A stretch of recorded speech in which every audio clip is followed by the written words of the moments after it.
Como foi anunciado, realmente, hoje é mais um dia de aula conjunta, né? É uma aula em que é dada em todas as classes o assunto para todo mundo, assim como foi feito mês passado sobre o Dia do Senhor. Então vai ser uma série. Só que, por outro lado, o estudo em conjunto hoje é um estudo que nós já demos aqui, que é sobre o pecado e as suas consequências. Quantos estavam aqui quando nós falamos sobre esse assunto? Quantos lembram desse estudo? Alguns lembram sobre o pecado e suas consequências. Na verdade, eu tinha falado, eu usei acho que 3 aulas até para falar sobre isso, sobre o pecado, o que é pecado e tudo mais, e dei vários exemplos na Bíblia, falando sobre consequências de pecado e tudo. Por causa disso, eu conversei com o Frois e eu falei para ele, olha, eu já tinha, até porque eu que fiz a preparação para os outros professores, e eu fiz baseado nesse material, né? Eu fiz baseado no material que eu dei nessa classe. Então, por causa disso, eu decidi nós continuarmos o nosso estudo do Antigo Testamento, tá? Então, eu não vou nessa classe passar o estudo em conjunto, o Frois permitiu que eu tomasse essa decisão, por isso, pelo fato de eu já ter passado esse material nessa classe, tá certo? Ele tinha até perguntado para mim, você tem uma ideia se o pessoal que está aqui nessa classe, né, que está na classe atual, é a mesma turma que teve a aula? Eu falei assim, olha, é difícil. Eu sei que tem alguns que já estiveram, mas eu não posso medir a porcentagem da classe, eu não vou me recordar. Eu também não tive tempo de fuçar no YouTube para ver na aula que está gravada se eu identificava algumas pessoas. Olá, bom dia. Então, eu decidi continuar o estudo no Antigo Testamento, se bem que eu até pensei em fazer meio um misto das coisas, fazer um misto quente aí, de juntar, porque principalmente se nós ainda estivéssemos em números, falar de consequência de pecado é a coisa mais fácil do mundo, né? É sim, muito simples. E de certa forma a gente vai falar um pouco assim em Deuteronômio, mas eu gostaria já de continuar o nosso estudo em Deuteronômio por esse primeiro motivo, como eu falei, e também porque Deuteronômio tem vários detalhes, não sei se a gente vai precisar de muitas aulas com Deuteronômio, eu creio que não, porque é uma repetição da lei, mas tem alguns detalhes importantes de nós entendermos. E algumas coisas até que eu já passei de Deuteronômio para vocês em outros estudos, principalmente quando nós estávamos falando sobre apologética, entender alguns debates que tem no Antigo Testamento. Deuteronômio é uma grande discussão, então eu vou falar um pouquinho disso também. Mas, seja como for, vamos então fazer esse estudo, seguir. Terminamos na aula passada o livro de Números e praticamente terminamos a história do povo de Israel até a Terra Prometida. Porque eles estão agora às portas da Terra Prometida, eles estão para entrar na Terra Prometida, e o que vai acontecer agora são alguns discursos, na verdade são 6 discursos de Moisés. O livro de Deuteronômio consiste em 6 discursos. Esses 6 discursos resumem a jornada do povo e resume o que aconteceu com eles, e são várias recomendações de Moisés sobre o que eles devem fazer para entrar na Terra Prometida e permanecer nela. E andar aos pés do Senhor. É essa a grande questão de Deuteronômio. Então, como eu já falei várias vezes, né, Deuteronômio, segundo a lei, é o nome do livro. O livro no original, até a gente tem aqui, ó, essa Bíblia de Estudo Almeida, quem tem Almeida tem esse texto aqui, né? Devarim ou Debarim, palavras, que é do hebraico, e a Septuaginta, que chamou de Deuteronômio, né? Segundo a lei, quando aplicado a este livro, é importante entender que aqui não se trata de uma nova lei diferente da primeira, a mosaica, mas de uma repetição da mesma. Então eles estão explicando aí claramente o que é o Deuteronômio. Deixa eu só ver se eu vou para o capítulo 1 aqui. Deixa eu fechar aqui.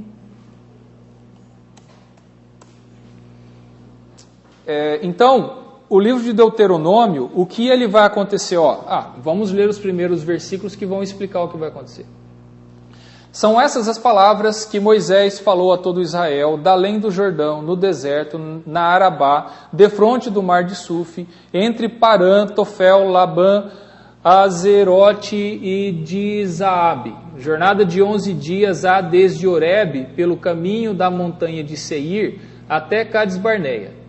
Sucedeu que no ano 40º, no primeiro dia do 11º ano, falou Moisés aos filhos de Israel, segundo tudo que o Senhor lhe mandara a respeito deles.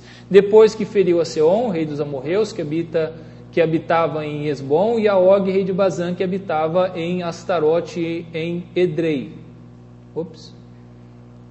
Além do Jordão, na terra de Moabe, encarregou-se Moisés de explicar esta lei, dizendo: o Senhor nosso Deus nos falou em Horebe, dizendo: tempo bastante haveis estado neste monte. Voltai-vos e parti, e ide à região montanhosa dos amorreus, e a toda a sua vizinhança na Arabá, e a região montanhosa e a baixada do Negueb e tudo mais. Versículo 8. Eis aqui a terra que eu pus diante de vós, entrai e possuí a terra que o Senhor com juramento deu a vossos pais Abraão, Isaque e Jacó, a eles e a sua descendência depois dele. Então, ele está introduzindo aqui, falando quando Moisés fez isso. Deixa eu já deixar carregando aqui o mapa. A gente tem algumas questões quanto a entender o livro, e o que eu já tinha falado em outros estudos foi com relação a falar da autoria de Moisés, é um grande debate, e o livro de Deuteronômio, ele é, vamos supor assim, é um dos livros com mais debates no Antigo Testamento, não por ele em si, mas a relação dele com todo o resto do Antigo Testamento, tá? Eu vou só pegar qualquer mapa mesmo aqui, é que essa aqui é uma... Deixa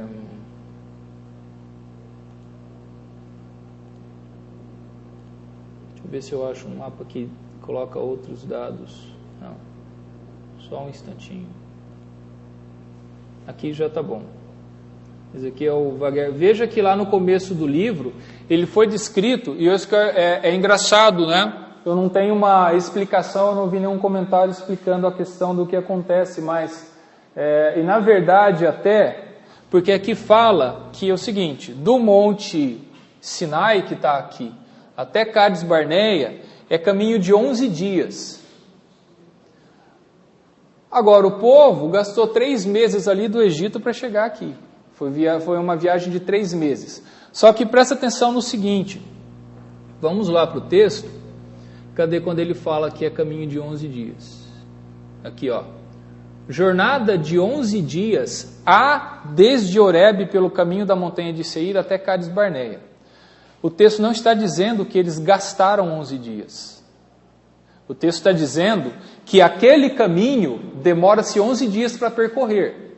Talvez uma caravana pequena, um indivíduo, um grupo de pessoas demora 11 dias para percorrer. Agora, não está falando que foram 11 dias que eles gastaram para percorrer. Pode ter sido muito mais tempo, porque era uma multidão. Tá? Agora, quais são as questões que tem em Deuteronômio? Existe uma teoria, a história deuteronomística, uma série de teorias, e começou isso lá no século XIX, de que acontecia o seguinte: Deuteronômio, ele não foi escrito por Moisés. Aí já a linha liberal, né, a crítica textual e tudo, por uma série de coisas, não. Deuteronômio não foi escrito por Moisés, e simplesmente coloca assim. Porque tem uma série de questões para ver com relação a isso. Para começar, do que está dizendo no início do livro. São essas as palavras que Moisés falou a todo Israel, da além do Jordão. Lembram que eu falei do da além do Jordão? Lembram dessa questão? Da além do Jordão, no deserto, na Arabá. O que significa da além do? Da além de alguma coisa? Isso. Então, essas são as palavras de Moisés. Aqui está o Jordão. A gente sabe que ele estava aqui nas Campinas de Moabe porque ele nunca entrou na Terra Prometida, certo? Então, se Moisés está da além do Jordão, onde está quem está falando do outro lado do Jordão? Quem está aqui desse lado do Jordão. Então, dá-se a entender, essas são as palavras que Moisés falou lá do outro lado do Jordão. Então, isso aparece várias vezes. Não um monte, mas algumas vezes. Assim, Moisés falou do outro lado do Jordão. Então, qual é, né, a crítica textual? Quem está escrevendo essa introdução está aqui. Então, não foi Moisés que escreveu isso. Tudo bem, e eu acho que a gente pode até considerar isso. Aí, você tem o pessoal mais conservador que fala assim, não é isso. A palavra da além do Jordão é simplesmente a localização, porque a palavra além do Jordão significa Transjordânia. Então, está simplesmente dizendo, são essas as palavras de Moisés na Transjordânia. Então, fica um debate aí. Só que depois tem um texto em Deuteronômio também, que se você traduzir como Transjordânia, aí fica sem sentido. Por quê? Daí Moisés fala assim, quando vocês estiverem da além do Jordão, vocês vão fazer isso e isso, aquilo. Daí o que o pessoal fala? Aqui você traduz como da além do Jordão. O resto traduz como Transjordânia. Então aí fica o debate tentando defender essa introdução como genuinamente de Moisés. E eu acho que, agora eu estou dando a minha opinião, tá? Opinião própria do pastor Nielsen. Essa é minha interpretação. Eu não acho que fere em nada nós falarmos que Deuteronômio é um livro de Moisés, porque é uma coleção de 6 discursos. E se essas introduções foram colocadas antes dos discursos, isso não fere em nada em dizer que o conteúdo em si é de Moisés. Porque você vai ter, o grande conteúdo do livro são os discursos de Moisés. Porque essas são as palavras de Moisés, tal, falou 5, 6 versículos, aí Moisés começa a falar. E Moisés começa a falar e ele vai falar praticamente o livro todo. Então eu não acho que a gente precisa defender que essa introdução Moisés escreveu na terceira pessoa sobre ele mesmo, e ele falou da além do Jordão, querendo se referir à Transjordânia. Essas são as palavras de Moisés, servo do Senhor, na Transjordânia. Tá? Eu acho que a gente não precisa se preocupar nesse sentido. Alguns vão falar, não, Nielsen, tem que se preocupar sim, está errado e tudo mais. Eu não acho que seja essa questão. O problema, até eu entendo algumas pessoas que defendem esse lado, pelo seguinte, porque aí o livro de Deuteronômio foi muito atacado, como eu falei, desde o século XIX, foi assim, nada de Moisés, foi tudo inventado, foi tudo, alguém pegou o que poderia ter de tradição e montou esse livro, e ele atribuiu os discursos a Moisés para dar autoridade ao livro. Não é essa a questão, a gente não está discutindo isso. A gente não está discutindo que os discursos são de Moisés. Eu acho que esse é o ponto importante. Os discursos são de Moisés. Aí, então tem toda essa questão com Deuteronômio, porque é uma série de coisas. E vocês veem aqui também que em Deuteronômio o Monte Sinai não se chama Sinai, se chama, nós lemos já 2 vezes aqui, Horebe. Então em Deuteronômio, o nome do Sinai muda-se para Horebe. Aí que você tem uma série de questões. Porque a tradição, porque na época que o cara que escreveu Deuteronômio, na época do cara, o Sinai se chamava Horebe, muito tempo depois de Moisés. Na época de Moisés chamava Sinai, mas quando eles estavam na terra de Canaã, chamava Horebe por uma série de questões. E por causa disso, o cara que escreveu Deuteronômio chamou de Horebe. Então você tem essas questões aí. Aí você fala assim, mas então como é que a gente explica isso? Explica assim com, às vezes, a atualização do texto, né? E a gente entende que os livros todos do Antigo Testamento, eles foram reescritos, né? E passaram sim por atualizações, como nós já passamos em Gênesis falando, naquela época ainda não havia rei em Israel. Como é que vai Gênesis falar de reis em Israel se foi da época de Moisés, que eles não estavam nem na terra de Israel ainda? Então, você tem esses anacronismos, sim, que mostram que o texto passou talvez por alguém que fez uma modificação aqui ou outra, mas isso não tira a autoria do livro, não tira o conteúdo do livro. Então, é isso que a gente já falou em várias situações aqui. Eu vou ver se eu só mostro para vocês. Eu vou ter que ir para a Bíblia em inglês, tá? Para poder mostrar aqui o Horebe, porque eu não tenho a Bíblia em português interlinear. Versículo 2 aqui... Cadê Horebe? Cadê? Eu perdi Horebe, estava em Monte Seir. Aqui, Horebe. Horebe. Buscar esse recurso. Vocês vão ver em todo o Antigo Testamento quantas vezes aparece a palavra Horebe. Tá? Tá aí Horebe, olha só. Ele aparece algumas vezes em Êxodo, em 3 textos de Êxodo. Tá? e ele aparece em Deuteronômio. É o que mais aparece, todas essas vezes que aparece a palavra Horebe. E alguns outros textos, até em Salmos, né? Agora, dá uma olhada em Sinai. Deixa eu achar Sinai aqui. Vamos lá para...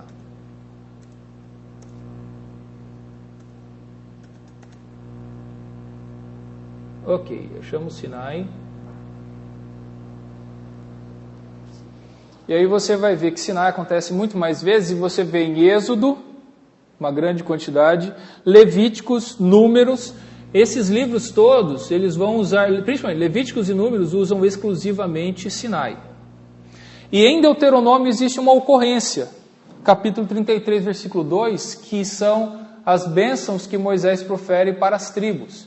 E aí, de novo, a crítica textual vai falar assim, é claro, essas bênçãos dadas para as tribos não foi o autor do resto de Deuteronômio lá que fala do Horebe, ou provavelmente a bênção de Moisés é genuína de Moisés da época que ainda chamavam Sinai.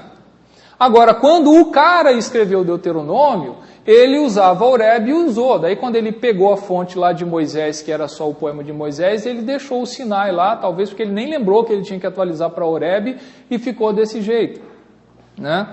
Lembrem que daquela época não tinha revisor, não tinha programa para fazer edição, nada disso, né? Escreveu e tem uma série de questões aí. Então dá para ver tudo isso, todas essas questões que eu estou mostrando, muito importantes para entender os debates que tem em Deuteronômio. E existe um ponto muito importante na visão que o pessoal tem sobre Deuteronômio, é o seguinte. Aí existe uma teoria, tá? Eu esqueci o nome do teólogo que criou essa teoria aí. Teve um até, acho que Martin North, ainda no século XX. A teoria deuteronomística e da história deuteronomística, que é o seguinte. Deuteronômio foi o livro encontrado pelo rei Josias lá no templo, quando falou, achamos a lei, né?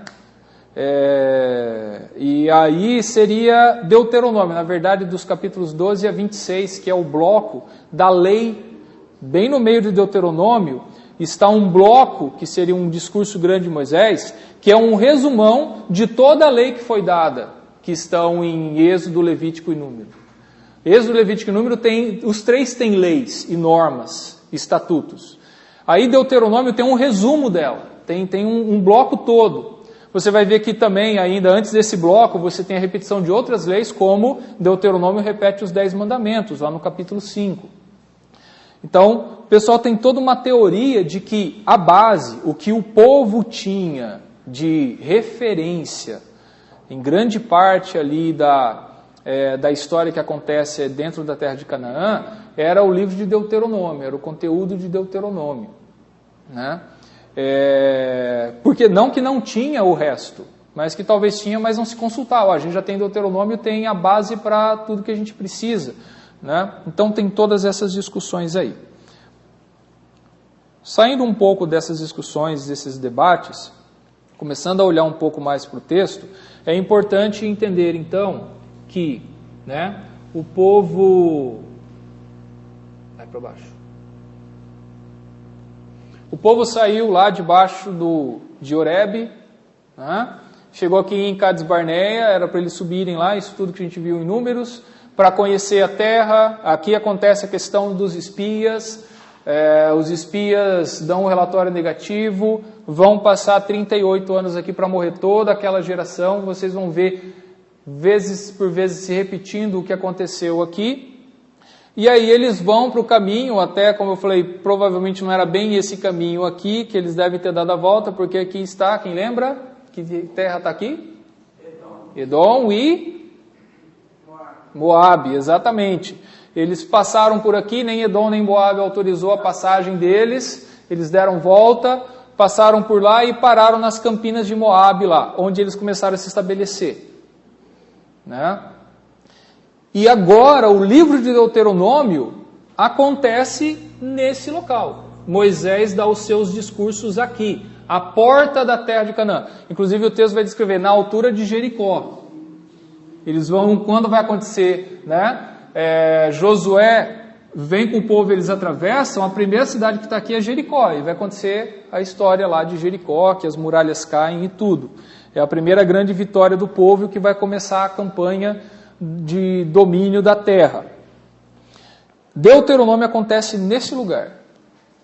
Moisés dá os seus discursos aqui, ele vai dar um resumo, e o que está acontecendo é o seguinte: já em Números, Deus já anunciou que Moisés não vai entrar na terra, e começa a se preparar, e Deus já anuncia que Josué vai ser o sucessor, ou seja, já está sendo preparado o cenário para acabar essa história e começar a nova geração. É o que está acontecendo. Deuteronômio é apenas esses discursos de Moisés, resumindo a lei e preparando o povo para entrar na terra. É isso que é Deuteronômio. Aí você vai ter no final de Deuteronômio que vai descrever a sucessão de Moisés por Josué, a morte de Moisés, acabou. Tá? Aqui é um resumo. Então você tem, deixa eu só ver se eu tenho mais alguma coisa marcada aqui. Veja, talvez Moisés estava um pouco traumatizado com o povo, e ele fala várias vezes para eles: olha, por culpa de vocês eu não vou entrar na terra. Né? Vejam lá, capítulo 3, versículos 25 e 26. Outro abra no capítulo 4, versículo 21. E outro abra no capítulo 32, versículos 51 e 52. Então, veja aí as vezes que Moisés vai falar o que aconteceu. Alguém leia para mim, por favor. Rogo que me deixes passar para que eu veja esta boa terra que está além do Jordão, esta boa região montanhosa e o Líbano.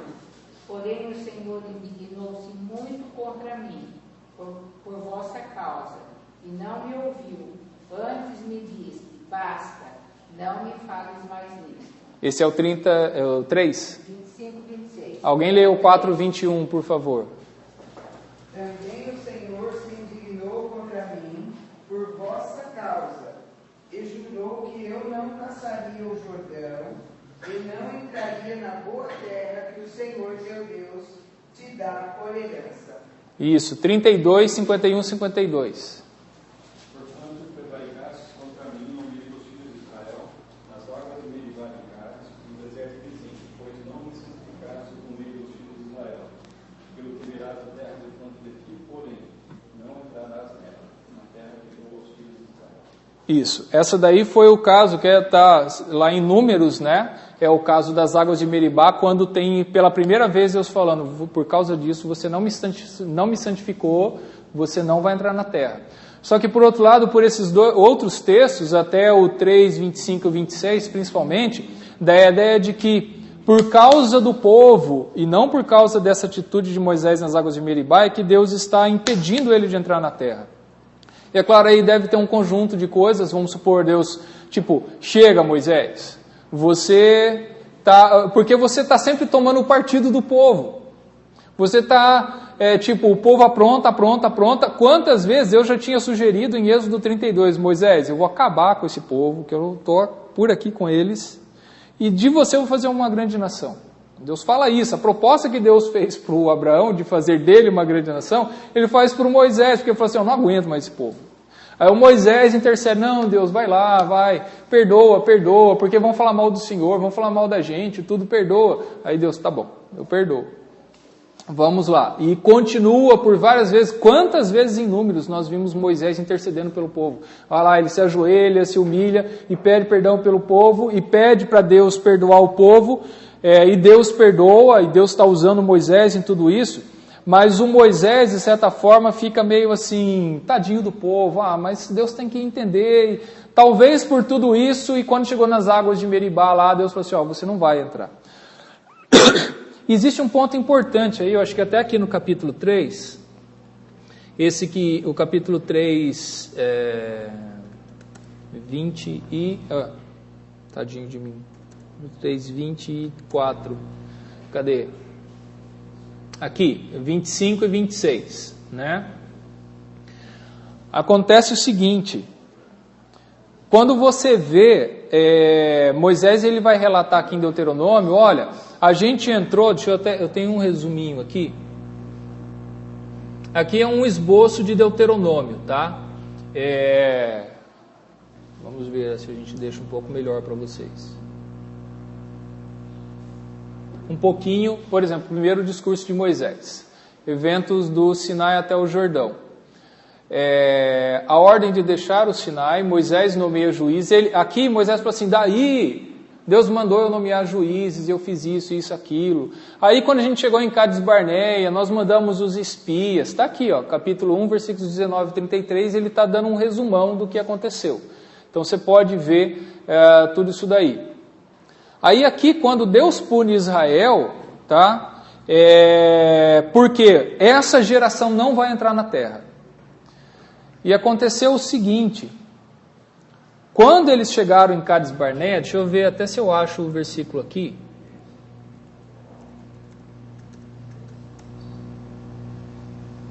Partimos de Horebe, os espias, e aqui ele falou, porém vós não quisesse subir, né?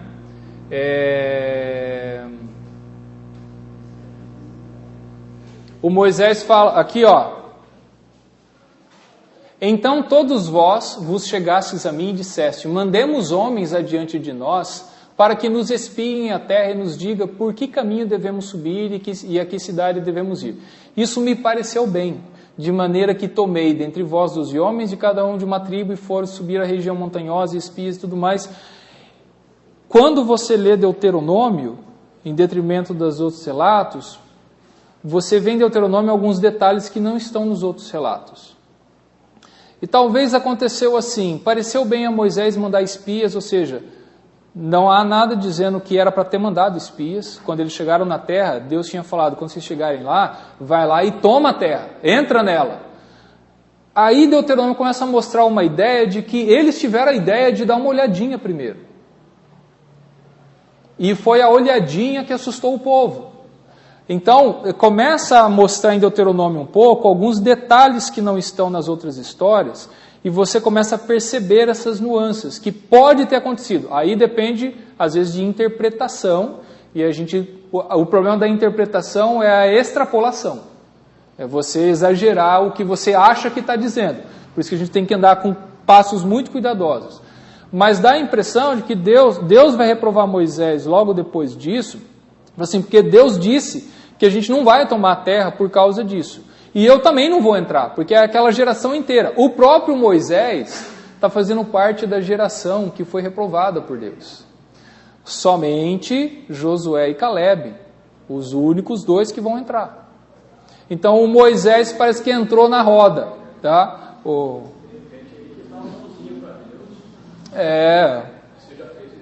Já dar mãozinha para Deus é o que a gente mais quer fazer, né?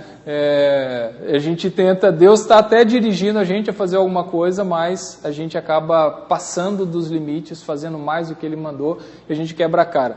E até por isso que eu falei que às vezes é interessante ver essa questão de que quando a gente está todo mundo falando quais as consequências do pecado, a gente vê isso aqui também. Porque até quando o povo, acho que está relatado aqui, os espias são enviados. Você pode ver aí capítulo 1, 19 a 33. Deus pune Israel. O que vai acontecer é o seguinte, os anos no deserto. Capítulo 1, 46 ao 2, 25. Vai falar do tempo deles no deserto. Israel é derrotado, tá? Israel derrota. Que tem o outro texto, que é quando eles são derrotados logo depois de sair, de rejeitar a terra de Canaã. Lembram em Números que a gente viu isso? Eu até pegar aqui, preciso achar a referência. Deixa eu ver se eu já acho no texto. Eu queria mostrar.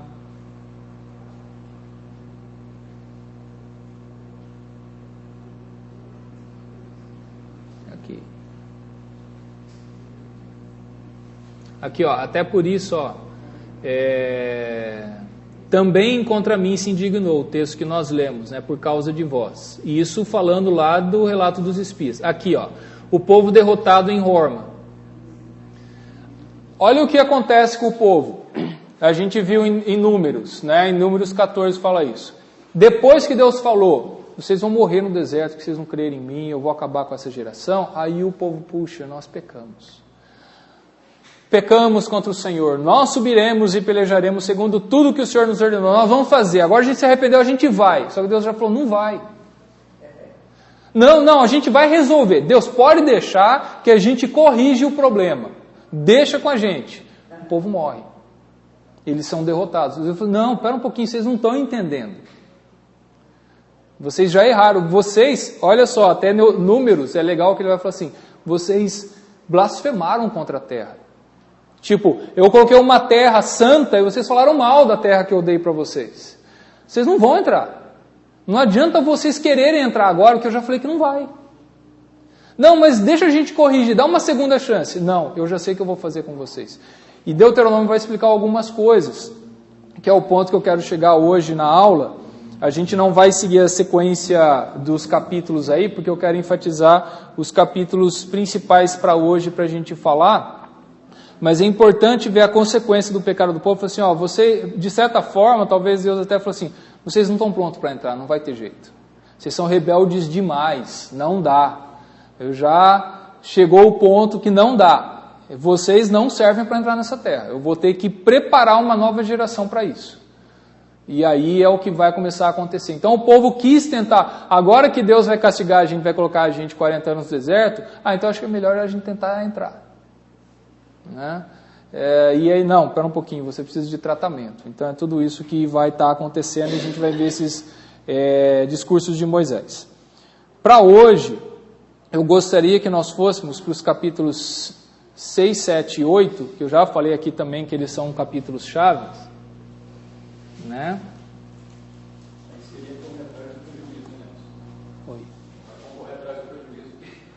Então, a gente quer correr atrás do prejuízo ou dar uma mãozinha para Deus. Não, Deus, o Senhor falou isso, mas agora eu estou vendo que é melhor, deixa eu fazer desse jeito. E às vezes Deus fala, não, agora você vai fazer assim, agora é assim que deve acontecer. Né? Eu acho que não na sua essência, assim, mas quer dizer, uma certa alusão a Jesus Cristo, levemente, imagino, porque Moisés sempre intercedia a favor do povo.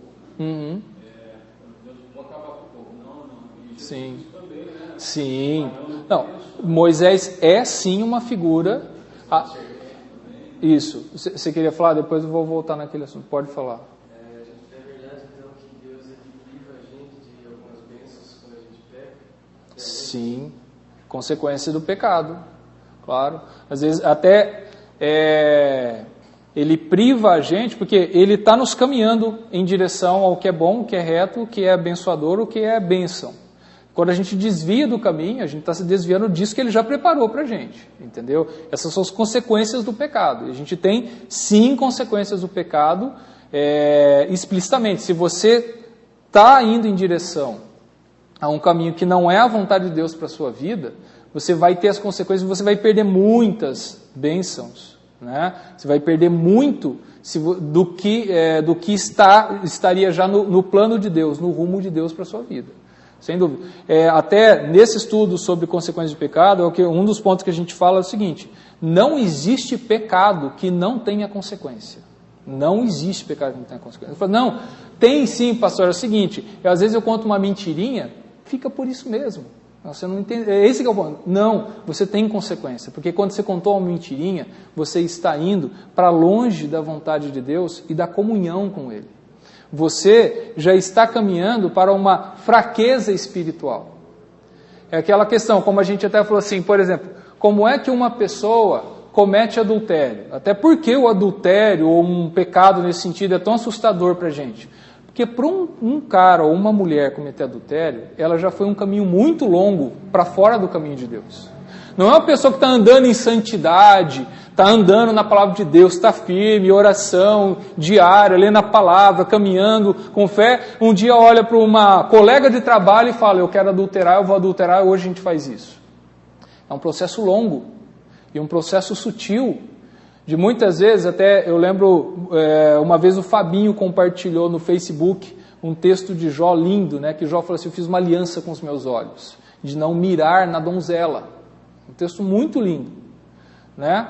E às vezes é isso, tipo, eu não estou tendo vida de oração, não estou tendo leitura da palavra, daí, por exemplo, né, eu estou no meu trabalho, eu vejo uma colega de trabalho, ou um colega de trabalho bonito, simpático, vem, conversa, tudo, E de repente eu posso começar a perceber que eu gosto de conversar com essa pessoa. Essa pessoa é legal. Aí eu começo a querer conversar mais com essa pessoa. Se eu não estou tendo comunhão com Deus, eu não vou perceber o que está acontecendo. Eu vou achar, não, aí que eu vou falar, não tem nada a ver, é só amizade. Eu, pela minha natureza pecaminosa, eu vou arranjar as minhas desculpas para falar que não tem nada a ver. Ou seja, eu já estou num processo, eu devia estar nesse caminho, e eu já estou, enquanto eu estou aqui, eu estou falando, não tem nada a ver, eu continuo indo na igreja, de vez em quando eu leio a Bíblia, não tem nada a ver, não tem nada a ver. E eu vou, não tem nada a ver. A hora que chega aqui, eu falo assim, nossa, foi sem querer. Não, espera um pouquinho, já foi um processo muito longo. Você já se desviou muito para você chegar nesse ato. E esse é um outro grande problema que a gente tem na igreja. Às vezes eu estou andando aqui, estou achando, não tem problema, está tudo bem. Está tudo bem. Está tudo bem. Até eu vou abrir uma polêmica aqui, né? Principalmente para quem gosta de seriados na TV, né? Só para provocar todo mundo, né? Vocês viram o que saiu essa semana sobre o Game of Thrones, né? Eu conheço algumas pessoas que assistem esse seriado, nunca vi ele, né? Só que daí, eu sempre vi matérias falando, é um seriado muito violento e tem uma série de coisas e tal. E tem um pessoal que é vidrado, é o melhor seriado que existe e tudo mais. Aí, até um irmão da igreja, a esposa falou assim, ô Nielsen, fala para ele parar de assistir Game of Thrones. Né? Eu falei assim, bom, eu já falei, a minha posição é não assistir. Eu nunca assisti um seriado, mas só o que eu já vi. Eu falei assim, quando eu vi a matéria na UOL, que diz que no seriado existem 7 atrizes pornográficas, elas são atrizes de filme pornográfico e foram contratadas para fazer Game of Thrones por causa da quantidade de sexo que existe no seriado. Como eu falei, eu nunca assisti nenhum. É só ler as matérias que você fica sabendo o que acontece.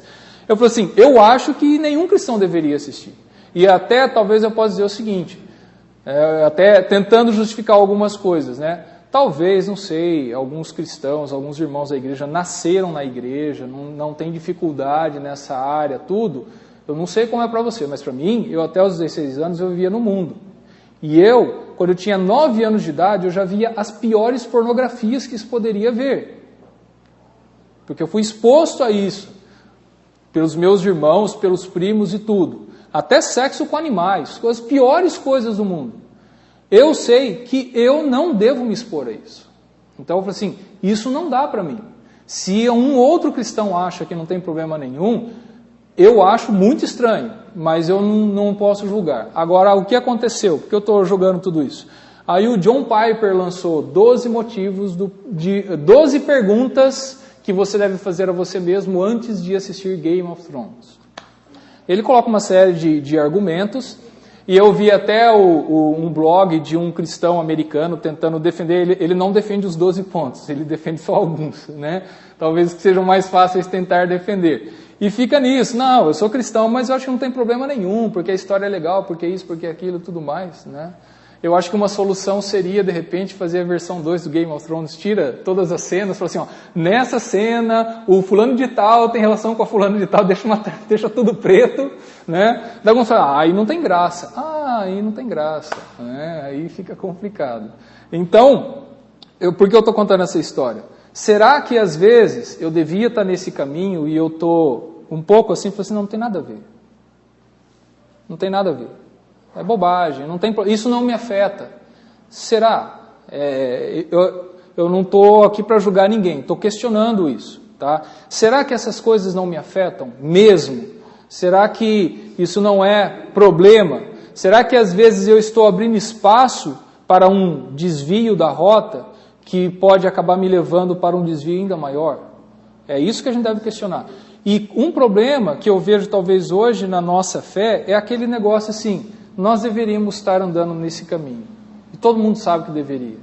Mas hoje na igreja não tem problema andar por esses ângulos aqui, não tem problema. Falar desse jeito não tem problema, fazer essas coisas não tem problema, normal. Isso é um perigo muito grande. Isso é uma análise que nós temos que fazer em nós mesmos. Nós devemos julgar a nós mesmos e questionar tudo isso. É algo que tem o foro íntimo nosso, a nossa comunhão com Deus, mas até outro ponto a gente fala das consequências do pecado. Se você não está bem espiritualmente, você vai afetar a igreja, porque todos nós devíamos crescer juntos, nós devíamos estar no mesmo espírito, na mesma fé. E se você está debilitado, às vezes você vai trazer problemas para a igreja. É você que está nervosinho quando o irmão fala uma coisa, você fica chateado e começa a provocar briga na igreja. Nós deveríamos estar juntos no mesmo nível, no mesmo espírito. Aí nós íamos crescer junto. Porque quando um corpo está crescendo, mas aí você tem uma perna que está atrofiada, tem que parar todo mundo o crescimento, tratar a perna atrofiada para depois continuar crescendo. Então, todo pecado tem consequências. E tem consequências para a sua vida, tem consequências para a igreja, para o corpo de Cristo, porque você é parte desse corpo. Sandro.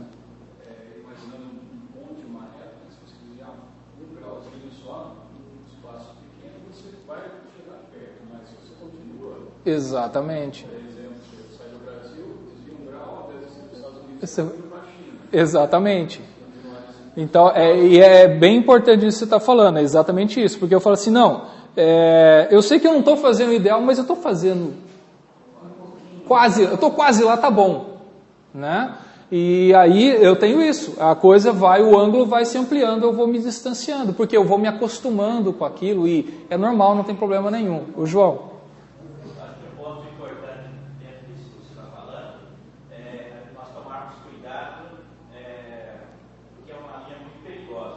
Uhum. Quando você está caminhando e você começa a desviar um pouquinho e achar que não tem problema. Exato. Eu lembro que uma pessoa, já faz alguns anos, me orientou o seguinte, a gente tem visto, eu lembrei esses dias até por causa da questão da Copa, do jogo. Você pode ver que quando tem uma falta, alguma coisa, o juiz vai lá e coloca uma linha. Vai lá com spray e coloca aquela linha. Eu acho que a gente tem que ter muito claro na nossa mente essa linha. Olha, eu posso caminhar com você até esse ponto. Desse ponto para frente, não dá. Tem muitas situações, olha, eu posso assistir, por exemplo, como você falou, tem alguns programas que eu vou assistir, tem outros que eu não vou assistir. Exato. Olha, tem algumas conversas, e aí todos nós passamos por essa situação. Você pode ter amizade, você tem que ter amizade com um monte de pessoas, só que tem algumas coisas, olha, quando você vê que tem algum assunto que já está fora, você fala, olha, eu estou caminhando com você até aqui, daqui para lá. Não dá. E é esse o ponto, por exemplo, quando a gente lembra desse texto de Jó, eu fiz uma aliança com os meus olhos de não olhar para a donzela, assim, ele está estabelecendo o limite dele. E até foi o que o Senhor Jesus falou. Por isso que ele fala, se você olhou para uma mulher com intenção impura, você já adulterou. Porque você, de certa forma ele está falando o seguinte, você só não está efetivando o ato porque você não pode. Você só não está efetivando o ato porque você não está numa ilha deserta com aquela mulher ou com aquele homem que você olhou. Se fosse o caso, ou seja, aqui dentro a vontade já está inteirinha. E esse que é o ponto, é o limite. Então eu nem vou olhar. Então eu nem vou correr o risco de olhar. Então você tem, se eu não coloco um limite, é aí que o Senhor Jesus, veja que ele fala do adultério, depois ele fala que os olhos são a janela, né, da nossa alma, e se forem trevas que estiver entrando, quão grandes trevas serão. Então o que acontece? Eu tenho que saber o limite, estabelecer os limites. E às vezes, por mais que o que nós poderíamos conceder, que em alguns casos pode ser que o limite meu tem que ser muito maior do que para outra pessoa. Agora tem que ter um limite. E aí, agora, o Senhor Jesus, com relação aos olhos, ele já estabeleceu o limite. Ele já estabeleceu o limite. A cobiça da luz do pecado. Sim, ele gera, né? Até ele dá a ideia de engravidar. Né?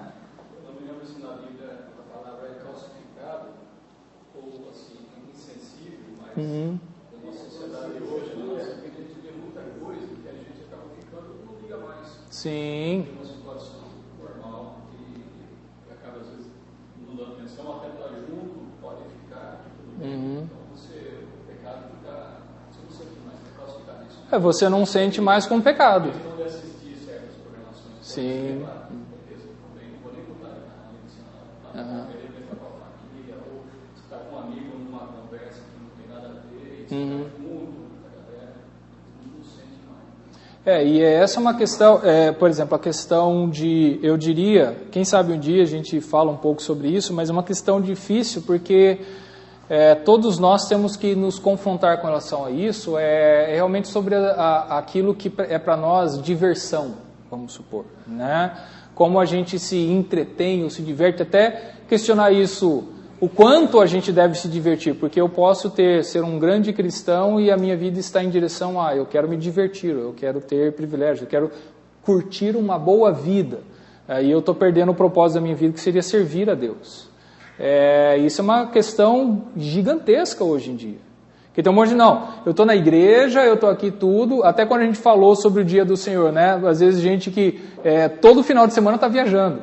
Aí se algum final de semana não tiver um passeio, eu dou um pulinho na igreja. Aí eu perco esse foco, né? Você queria falar algo, Conceição?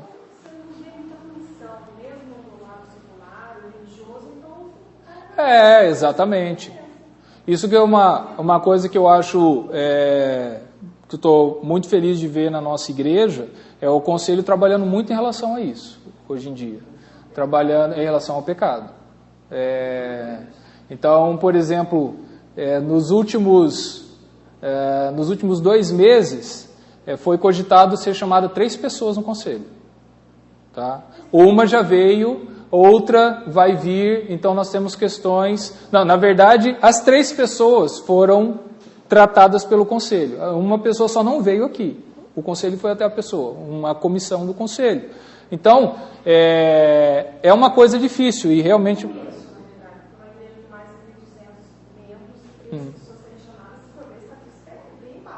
Exatamente, mas isso que eu estou falando, estou feliz que o conselho está trabalhando em direção a isso, né? Está percebendo isso, vendo a importância e trabalhando.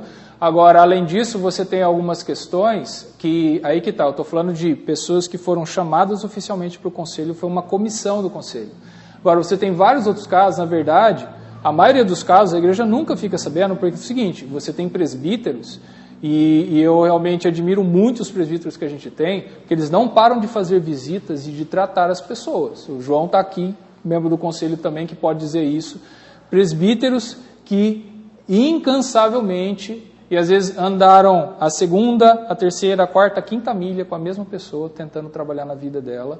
E isso, gente, se a gente pudesse falar, vocês não sabem o quanto esses presbíteros, e eu digo em especial os presbíteros aqui, não vou falar dos pastores, né, além do trabalho dos pastores, mas presbíteros, o quanto se dedicam a trabalhar na vida de pessoas da igreja, a chegar e a cutucar a pessoa, fazer aconselhamento literalmente, e até de forma sistemática, toda semana sentando com a pessoa, apontando o erro, de presbítero chegar e falar assim, você está em pecado, você precisa mudar, você precisa se arrepender e está trabalhando na vida das pessoas.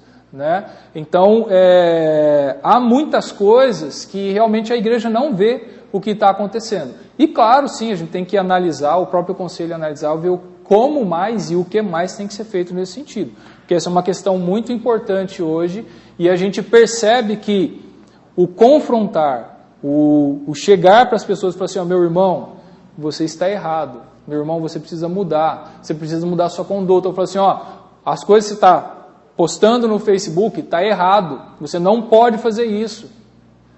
Isso não é a conduta de um cristão, tantas outras coisas.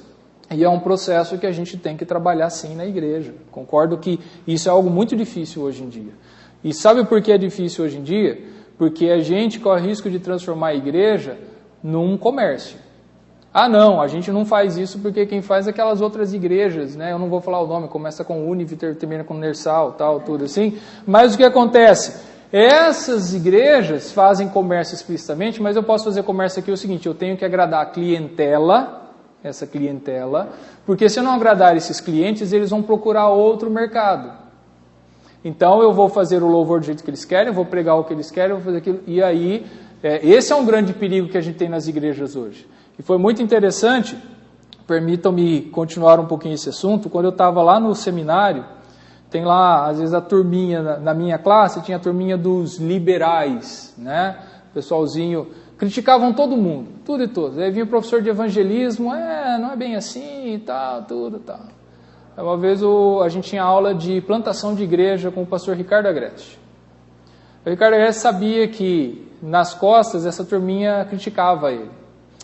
Fica falando, acha que é fácil, é desse jeito e tudo mais e tal. E percebi, às vezes, que essa turminha não não levava muito a sério a aula dele. Aí ele chegou um dia na aula e tá falando tal, e sabia a turminha que questionava, criticava, falou assim, ó, só uma coisinha para vocês, sabe o que é triste para mim de ver?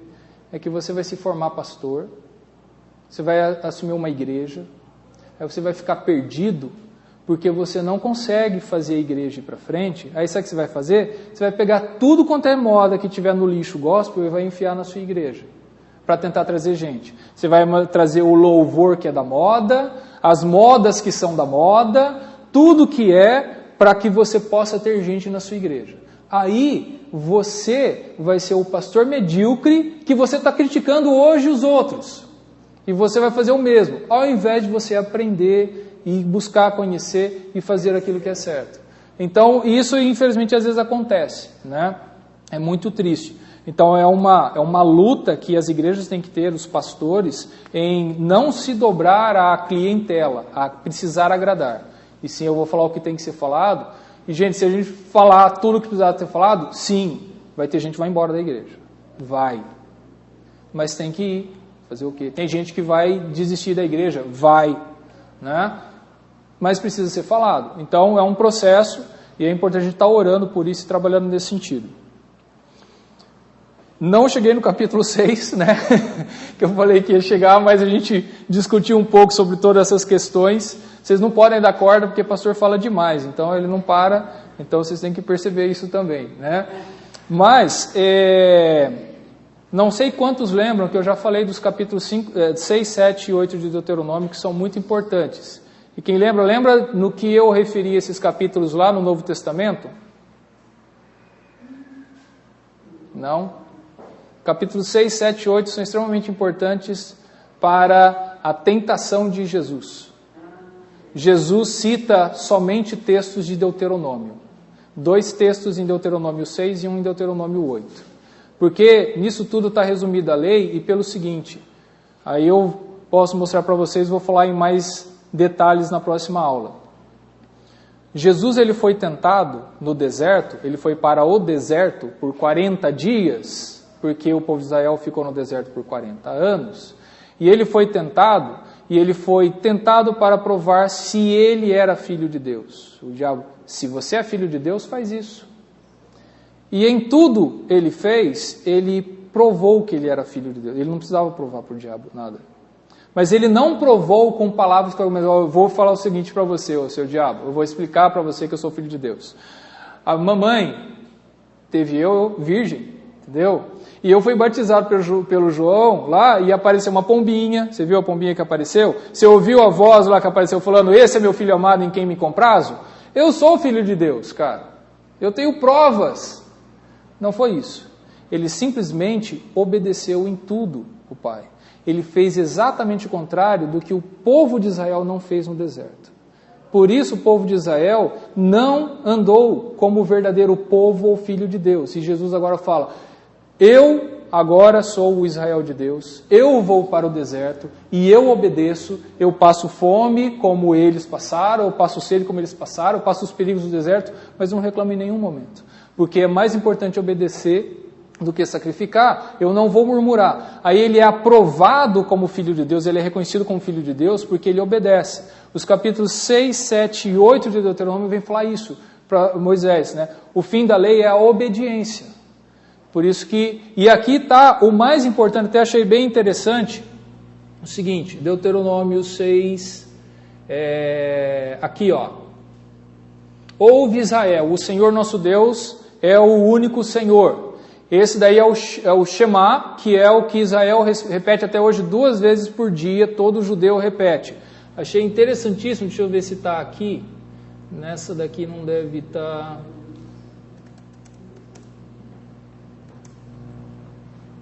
Aqui, ó, no texto hebraico, de novo, falei, não tem maiúscula, minúscula, você tem os textos massoráticos e tudo, somente nesse texto você tem esses asteriscos aqui, ó. O que está escrito aqui? Larger letters, letras maiores. Em todo o Antigo Testamento, aqui foi escrito em letras maiores. Esse daqui é a confissão de fé de Israel. Por isso, todo judeu repete ele 2 vezes por dia. Então, é esse texto. É por isso que... E o que Jesus falou para o diabo está aqui do lado, tá? Amarás o Senhor teu Deus, não tentarás o Senhor teu Deus, vai estar lá embaixo, sobre, acho que não só de pão viverá o homem, mas de toda a palavra que procede da boca do Senhor vai estar aqui. A gente vê isso na próxima aula, mas esses textos são extremamente importantes, tá certo? Então é o que a gente vai ver em Deuteronômio, que é essa lei aí, o Deuteronômio que vai trazer para a gente a suma da lei e aquilo que o povo deve fazer para viver na presença do Senhor. Vamos encerrar por aí então? Vamos ficar em pé?